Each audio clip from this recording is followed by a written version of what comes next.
In today's video, I'll answer your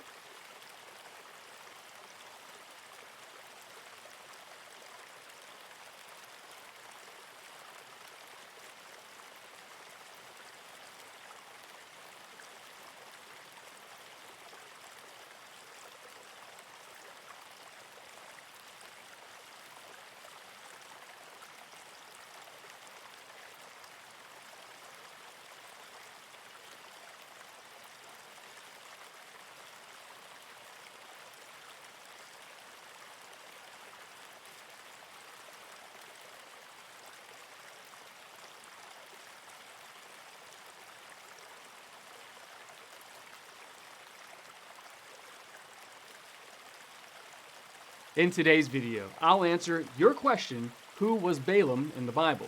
Then afterwards, as always, I'll share some helpful resources, so stick around until the end.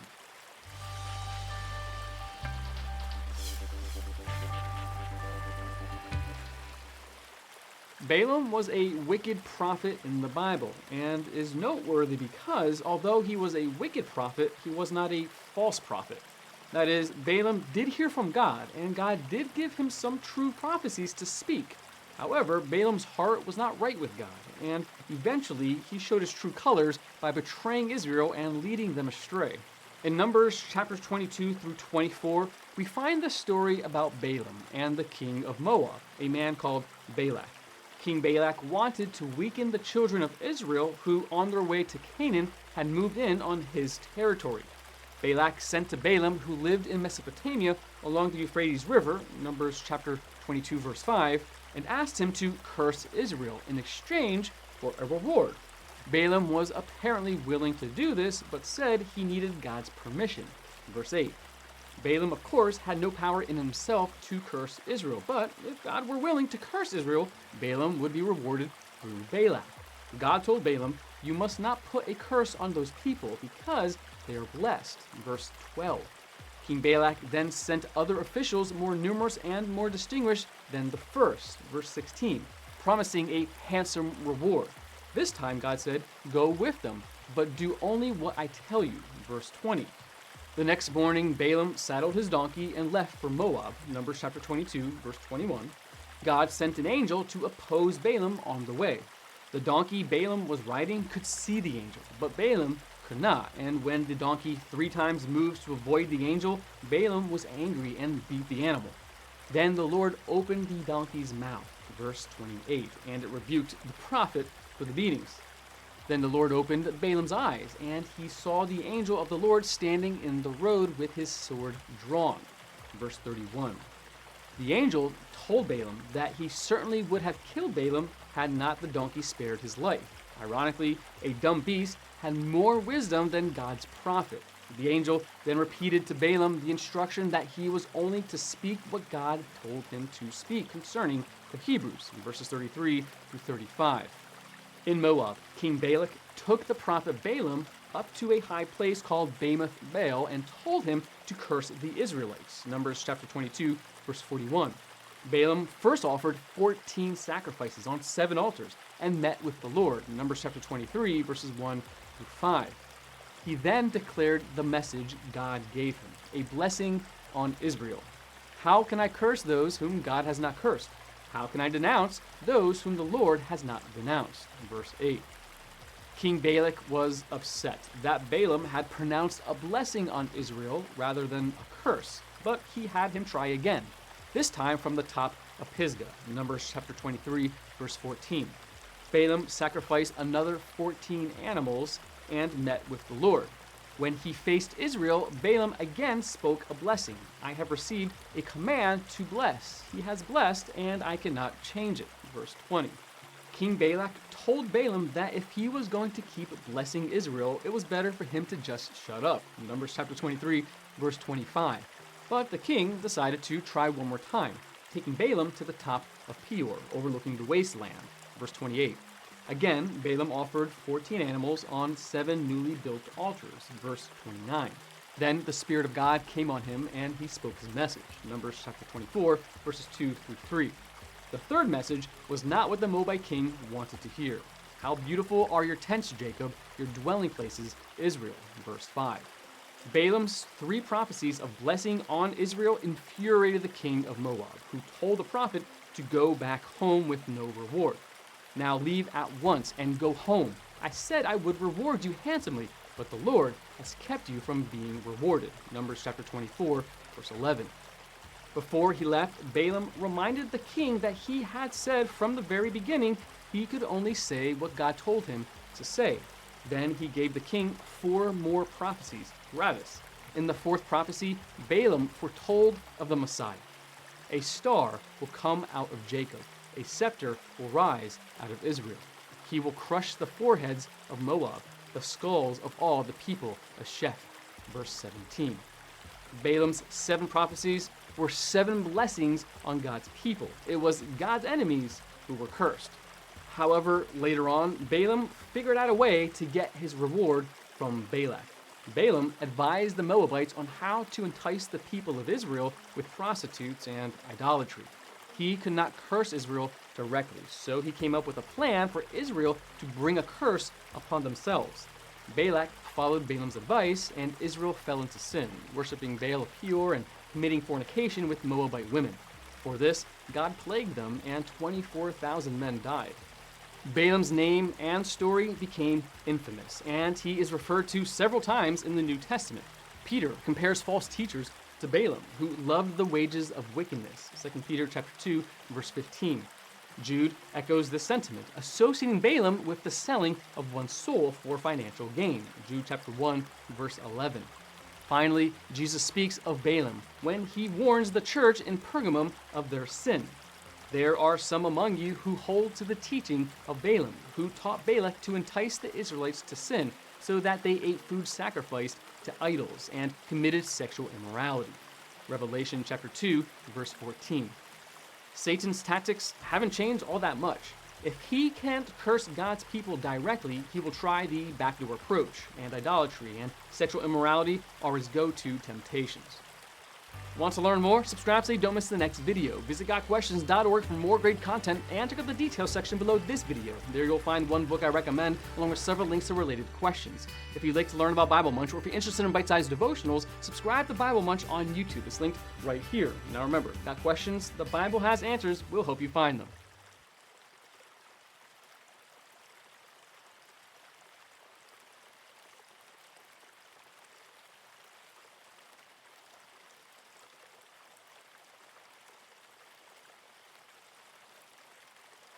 Balaam was a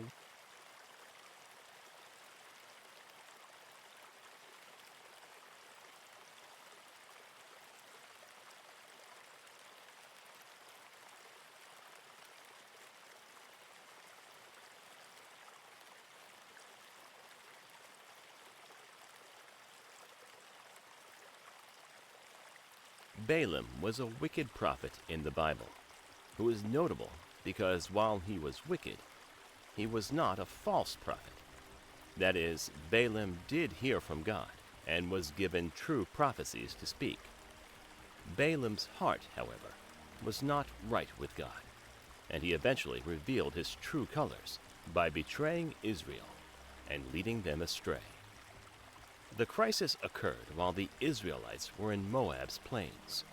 They had encountered numerous foes and had won a number of battles along the way. They desired to take the main route through Edom. Despite their historical ties, Edom was descended from Esau, Jacob's brother. Their request was denied. They were confident after a battle in which God gave them victory over Edom and Moab. They camped near the Jordan River, looking across to the Promised Land. However, there was some opposition to their advance on Canaan. The people of Ammon and Moab, who owned land bordering the Promised Land, decided to derail their plans and hired a Syrian soothsayer to accomplish their goal. Balaam was the name of this Damascene soothsayer. He'd made a name for himself by witnessing the defeats of armies he'd cursed. Then the Israelites traveled to the plains of Moab and camped along the Jordan across from Jericho. Numbers chapter 22, verse 1. The Israelites eventually arrived near the Jordan River, across from the city of Jericho. The book of Deuteronomy, as well as the book of Joshua, begin here. However, rather than covering the more famous events that were to come, the next several chapters of Numbers follow the actions of two men named Balak and Balaam. Now Balak, son of Zippor, saw all that Israel had done to the Amorites, and Moab was terrified because there were so many people. Indeed, Moab was filled with dread because of the Israelites. The Moabites said to the elders of Midian, "This horde is going to lick up everything around us, as an ox licks up the grass of the field." So Balak, son of Zippor, who was king of Moab at that time, sent messengers to summon Balaam, son of Beor, who was at Pethor, near the Euphrates River, in his native land. Balak said, "A people has come out of Egypt. They cover the face of the land and have settled next to me. Now come and put a curse on these people, because they are too powerful for me. Perhaps then I will be able to defeat them and drive them out of the land. For I know that whoever you bless is blessed, and whoever you curse is cursed." Numbers chapter 22, verses 2 through 6. Moab's king was Balak, son of Zippor. He had witnessed what had occurred to the Amorites, and his people were terrified of the Israelites. As a result, the king decided to hire Balaam, son of Beor, to come and curse the people of Israel in order for Moab to defeat them. In an area where the false god Baal was worshipped, Balaam was essentially a prophet for hire. So Balak sent messengers to Balaam, requesting that he come and curse these people. "I am aware that those you bless are blessed, while those you curse are cursed." Balaam apparently had a reputation for achieving results through the words he spoke. But the Lord had a perfect reputation. If he says something will happen, it will happen. This is significant because God had promised Abraham many years before that he would make him into a great nation. He would bless those who bless Abraham, and curse anyone who treats Abraham with contempt. Genesis chapter 12, verses 2 through 3. These promises would be extended to Abraham's blood descendants, the Israelites. Balak's plan was thus doomed from the start. If God is determined to bless you, no one's words can override him. The elders of Moab and Midian left, taking with them the fee for divination. When they came to Balaam, they told him what Balak had said. "Spend the night here," Balaam said to them, "and I will report back to you with the answer the Lord gives me." So the Moabite officials stayed with him. God came to Balaam and asked, "Who are these men with you?" Balaam said to God, "Balak, son of Zippor, king of Moab, sent me this message. A people that has come out of Egypt covers the face of the land. Now come and put a curse on them for me. Perhaps then I will be able to fight them and drive them away." But God said to Balaam, "Do not go with them. You must not put a curse on those people, because they are blessed." Numbers chapter 22, verses 7 through 12. Balak dispatched elders from Moab and Midian to Balaam with divination fees in hand. It's worth noting that despite practicing God-forbidden forms of sorcery, Balaam refused to accompany these men until he received a response from the Lord. The implication appears to be that he intended to do whatever God told him to do, regardless of how good the money was, which he did at every point in the story. So that night, God graciously condescended to appear to this sorcerer, who generally was not committed to living in a manner pleasing to him. See Revelations chapter 2, verse 14, and asked, "Who are these men with you?" Numbers chapter 22, verse 9. Revelation chapter 2, verse 14. "Nevertheless, I have a few things against you. There are some among you who hold to the teaching of Balaam, who taught Balak to entice the Israelites to sin, so that they ate food sacrificed to idols and committed sexual immorality." Balaam relayed what he had been asked to do to Israel, and God warned him not to curse his people, whom he had blessed. The next morning, Balaam got up and said to Balak's officials, "Go back to your own country, for the Lord has refused to let me go with you." So the Moabite officials returned to Balak and said, "Balaam refused to come with us." Then Balak sent other officials, more numerous and more distinguished than the first. They came to Balaam and said, "This is what Balak son of Zippor says. Do not let anything keep you from coming to me, because I will reward you handsomely and do whatever you say. Come and put a curse on these people for me." But Balaam answered them, "Even if Balak gave me all the silver and gold in his palace, I could not do anything great or small to go beyond the command of the Lord my God. Now spend the night here, so that I can find out what else the Lord will tell me." That night God came to Balaam and said, "Since these men have come to summon you, go with them, but do only what I tell you." Numbers chapter 22, verses 13 through 20. Balaam did as he was told, and sent his guests away empty-handed. But Balak would not accept no for an answer.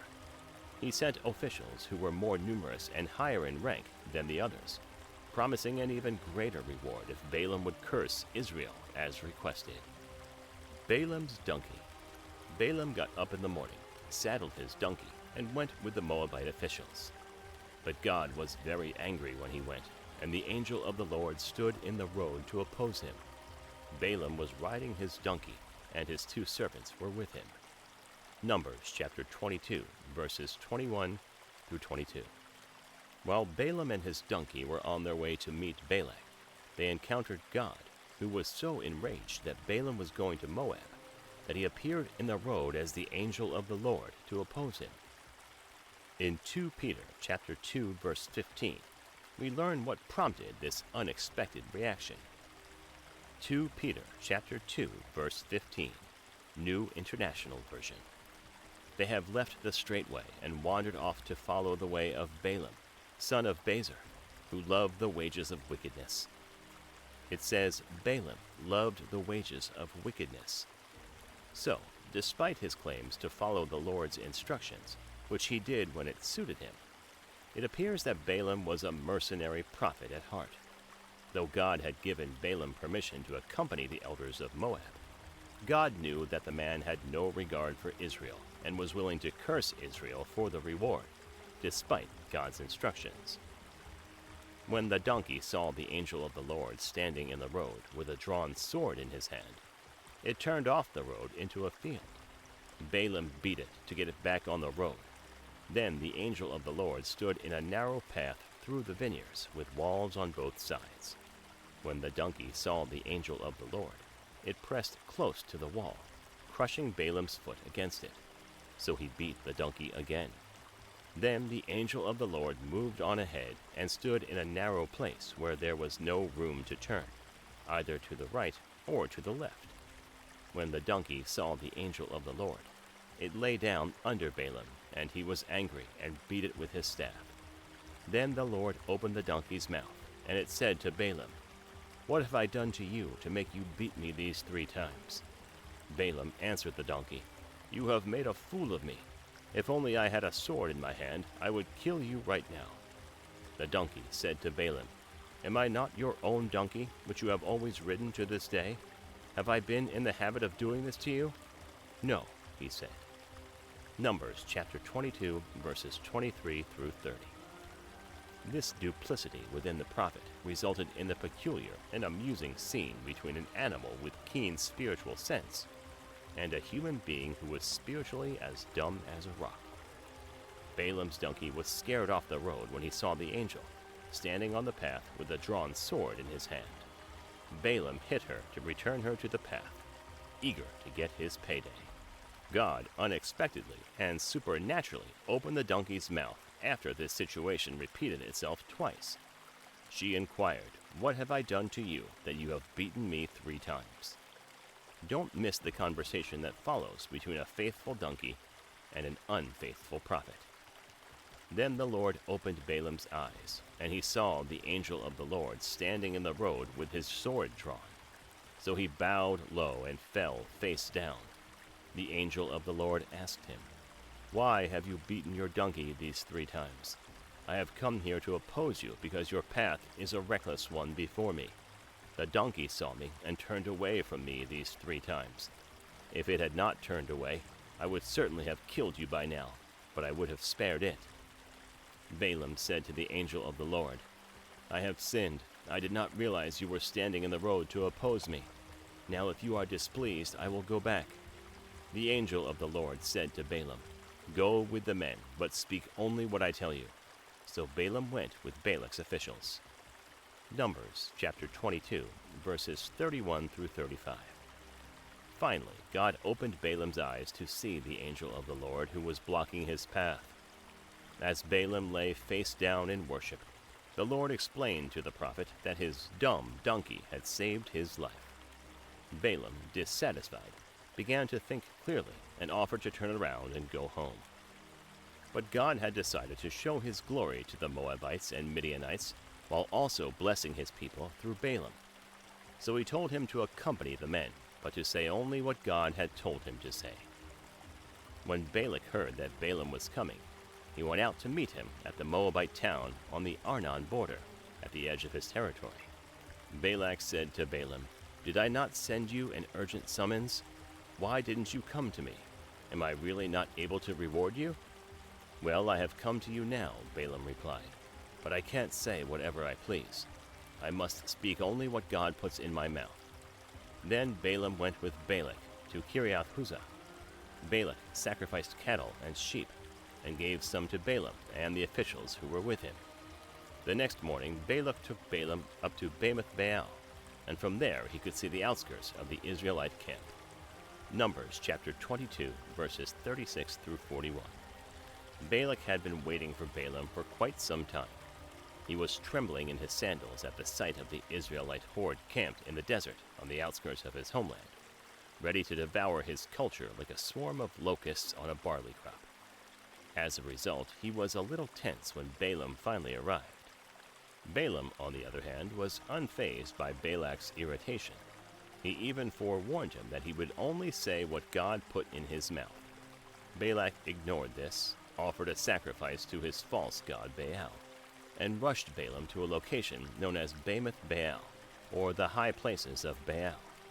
Balak was thus summoning an idol to curse Israel, and expecting Balaam to act as his spiritual megaphone. Balaam said, "Build me 7 altars here, and prepare 7 bulls and 7 rams for me." Balak did as Balaam said, and the 2 of them offered a bull and a ram on each altar. Then Balaam said to Balak, "Stay here beside your offering while I go aside. Perhaps the Lord will come to meet with me. Whatever he reveals to me, I will tell you." Then he went off to a barren height. Numbers chapter 23, verses 1 through 3. When they arrived, Balaam instructed Balak to construct 7 altars and prepare 7 bulls and 7 rams. After that, they offered the sacrifices. Then Balaam instructed Balak to remain behind while he went to a barren hill in search of the message that the Lord might have him deliver. This is incredible. Balaam repeatedly stated that he could do nothing without the approval of God, the Creator God, whom the Israelites worshipped, and yet Balak never objected or complained, saying, "What are you doing consulting with the God of the Israelites?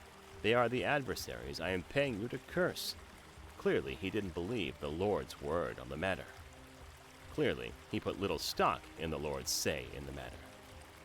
God met with him, and Balaam said, "I have prepared 7 altars, and on each altar I have offered a bull and a ram." The Lord put a word in Balaam's mouth and said, "Go back to Balak and give him this word." So he went back to him and found him standing beside his offering with all the Moabite officials. Then Balaam spoke his message. "Balak brought me from Aram, the king of Moab, from the eastern mountains. Come," he said, "curse Jacob for me. Come, denounce Israel. How can I curse those whom God has not cursed? How can I denounce those whom the Lord has not denounced? From the rocky peaks I see them. From the heights I view them. I see a people who live apart and do not consider themselves one of the nations. Who can count the dust of Jacob or number even a fourth of Israel? Let me die the death of the righteous, and may my final end be like theirs." Numbers chapter 23, verses 4 through 10. God did meet with Balaam, essentially putting a message in his mouth for Balak, who was waiting for the prophet to return with all the officials of Moab. The first of Balaam's 4 poetic messages, or oracles, of blessing on Israel was then delivered. First, he reminded himself why he was there. He'd been summoned to condemn Israel. However, he questioned how anyone could curse someone whom God had not cursed, and denounce someone whom the Lord had not denounced. Then he reflected on Israel's vast population, a fact that was almost certainly common knowledge, and declared that even being identified with Israel in death was a blessing. Balak said to Balaam, "What have you done to me? I brought you to curse my enemies, but you have done nothing but bless them." He answered, "Must I not speak what the Lord puts in my mouth?" Numbers chapter 23, verses 11 through 12. This was clearly not what Balak had in mind when he hired Balaam to curse his adversary. He was taken aback by what came out of the man's mouth and felt betrayed. He said, "I brought you to curse my enemies, but look at how you've blessed them." Balaam's only response was, "Shouldn't I say exactly what the Lord puts in my mouth?" That should have been the end of Balak's bad idea, the point at which he dropped the subject. But he wasn't willing to give up. Surely the money he had promised the prophet would eventually persuade him to comply. Balaam's second message. Then Balak said to him, "Come with me to another place where you can see them.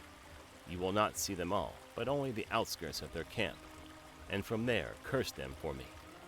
So he took him to the field of Zophim on the top of Pisgah, and there he built 7 altars and offered a bull and a ram on each altar. Balaam said to Balak, "Stay here beside your offering, while I meet with him over there." The Lord met with Balaam and put a word in his mouth, and said, "Go back to Balak and give him this word." So he went to him and found him standing beside his offering with the Moabite officials. Balak asked him, "What did the Lord say?" Numbers chapter 23, verses 13 through 17. Balak reasoned that a change of scenery would be beneficial to Balaam.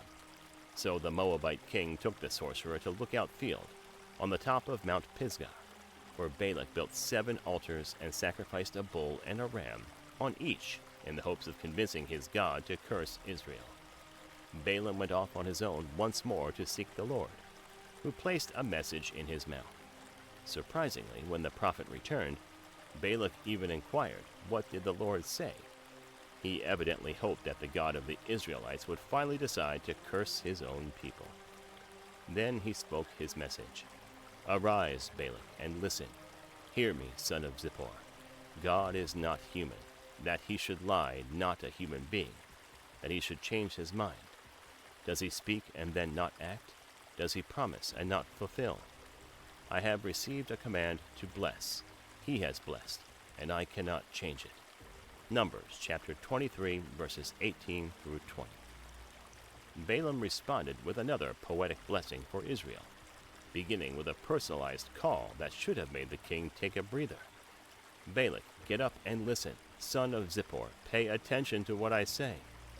The idolatrous prophet then uttered a glorious declaration of God's immutable nature, inspired by the Holy Spirit. Balaam had been given the command to bless Israel because of who God is and the promises he has made.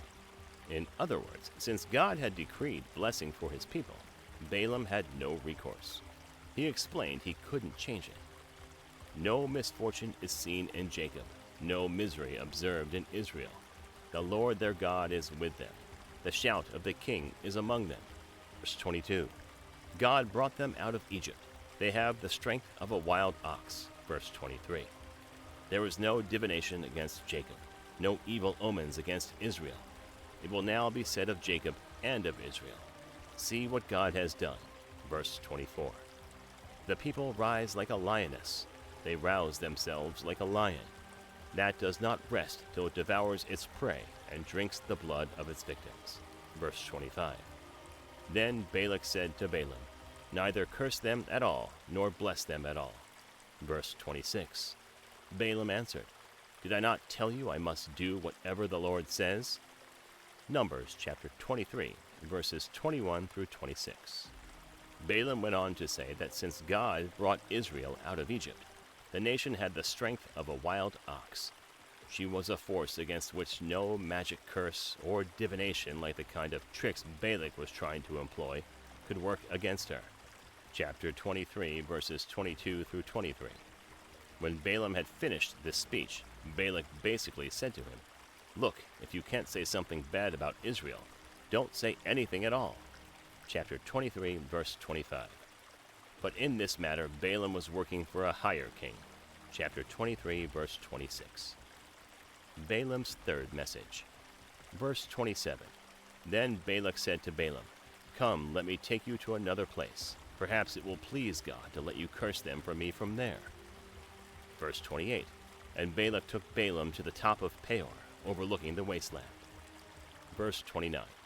Balaam said, "Build me 7 altars here, and prepare 7 bulls and 7 rams for me." Verse 30. Balak did as Balaam had said, and offered a bull and a ram on each altar. Numbers chapter 23, verses 27 through 30. Balak appears to have been either a slow learner or a desperate leader, and he was willing to give his plan a third try. He escorted Balaam to a third location. "Maybe it will be acceptable to God if you put a curse on them for me there," he reasoned. People in the ancient Near East, where these men lived, believed that certain gods had power over specific geographical areas. This makes it less surprising that Balak believed a change in location would change the results he was hearing. But he'd never been asked to curse Israel, because as he explained to those who hired him, he could only say what God told him to say. It was customary for a soothsayer to curse the opposing party before a battle, so Balaam was asked to curse the Israelites. His only motivation was the fee he would be paid. He, on the other hand, proved incapable of cursing Israel and instead blessed her. He couldn't stop himself. Balaam declares that God will bless and multiply Israel. The account also includes the incredible story of the talking ass who refuses to move when he sees an angel in his path. Balaam beats the ass for refusing to move, and the ass finally tells him why. Those who question whether this occurred should remember that animals can be possessed by both evil and good spirits. 2 biblical examples are the serpent in the Garden of Eden and Jesus casting demons into the pigs. The message is clear. The animal understands more than Balaam. Now when Balaam saw that it pleased the Lord to bless Israel, he did not resort to divination, as at other times, but turned his face toward the wilderness. When Balaam looked out and saw Israel encamped tribe by tribe, the Spirit of God came on him, and he spoke his message. The prophecy of Balaam, son of Beor, the prophecy of one whose eyes see clearly, the prophecy of one who hears the words of God, who sees a vision from the Almighty, who falls prostrate and whose eyes are opened. Numbers chapter 24, verses 1 through 4. This time, Balaam broke the pattern by simply looking out over Israel, which was encamped below, according to the meticulous plan God had devised. Chapter 21, verse 1. See commentary on Numbers chapter 1, verses 47 through 50. Numbers chapter 1, verses 47 through 50, New King James Version. But the Levites were not numbered among them by their father's tribe. For the Lord had spoken to Moses, saying, "Only the tribe of Levi you shall not number, nor take a census of them among the children of Israel. But you shall appoint the Levites over the tabernacle of the testimony, over all its furnishings, and over all things that belong to it. They shall carry the tabernacle and all its furnishings. They shall attend to it, and camp around the tabernacle." The Spirit of God descended on him when he saw the vast nation encamped tribe by tribe. The prophet then described the Lord's influence on him. His eyes were opened. He heard God's words. He saw a vision from God, and he fell into a trance with his eyes open. Balaam uttered his third oracle in this state, another poetic tribute to God's hand of blessing on Israel. How beautiful are your tents, Jacob, your dwelling places, Israel. Like valleys they spread out, like gardens beside a river, like aloes planted by the Lord, like cedars beside the waters. Water will flow from their buckets. Their seed will have abundant water. Their king will be greater than Agag. Their kingdom will be exalted. Numbers chapter 24, verses 5 through 7. Though he saw Israel as a nomadic city of tents, He saw it as a beautiful land of abundance and prosperity. He also referred to Israel as a kingdom, despite the fact that their first king, Saul, would not rule for hundreds of years. The mention of Agag is interesting. During King Saul's reign, the prophet Samuel would execute Agag, a future Amalekite king. However, in the ancient Near East, kings frequently bore the same throne name for decades, as in the case of Egypt's Pharaoh, or Philistia's Abimelech. As a result, Amalek's current king most likely bore the name Agag as well. God brought them out of Egypt. They have the strength of a wild ox. They devour hostile nations, and break their bones in pieces. With their arrows they pierce them. Like a lion they crouch and lie down. Like a lioness, who dares to rouse them? May those who bless you be blessed, and those who curse you be cursed. Numbers chapter 24, verses 8 through 9. Balaam emphasized God's strength in bringing Israel out of Egypt, and defeating enemy nations ahead of them in the rest of the oracle. The latter was exactly what Balaak feared. Balaam ended with a chilling proclamation: those who curse Israel will be cursed. King Balaak had sealed his own fate by attempting to curse Israel. Then Balak's anger burned against Balaam. He struck his hands together and said to him, I summoned you to curse my enemies, but you have blessed them these 3 times. Verse 11. Now leave at once and go home. I said I would reward you handsomely, but the Lord has kept you from being rewarded. Balaam answered Balak, Did I not tell the messengers you sent me? Even if Balak gave me all the silver and gold in his palace, I could not do anything of my own accord, good or bad, to go beyond the command of the Lord. And I must say only what the Lord says? Now I am going back to my people, but come, let me warn you of what this people will do to your people in days to come. Numbers chapter 24, verses 10 through 14. Finally, Balak had heard enough. He became enraged with Balaam and sent him home without paying him. Nonetheless, Balaam calmly repeated everything he had said about his obligation to say whatever God told him to say from the start. Balaam had one more oracle of blessing for Israel, and a word of warning for Balak, before the 2 men parted ways. Then he spoke his message. The prophecy of Balaam, son of Beor, the prophecy of one whose eye sees clearly, the prophecy of one who hears the words of God, who has knowledge from the Most High, who sees a vision from the Almighty, who falls prostrate and whose eyes are opened. I see him, but not now. I behold him, but not near. A star will come out of Jacob. A scepter will rise out of Israel. He will crush the foreheads of Moab, the skulls of all the people of Sheth. Edom will be conquered. Seir, his enemy, will be conquered. But Israel will grow strong. A ruler will come out of Jacob and destroy the survivors of the city. Then Balaam saw Amalek and spoke his message. Amalek was first among the nations, but their end will be utter destruction. Then he saw the Kenites and spoke his message. Your dwelling place is secure. Your nest is set in a rock. Yet you Kenites will be destroyed when Asher takes you captive. Then he spoke his message. Alas, who can live when God does this? Ships will come from the shores of Cyprus. They will subdue Asher and Eber, but they too will come to ruin. Then Balaam got up and returned home, and Balak went his own way. Then, with his mission complete, Balaam returned home, as did Balak. The cursing of Israel had failed.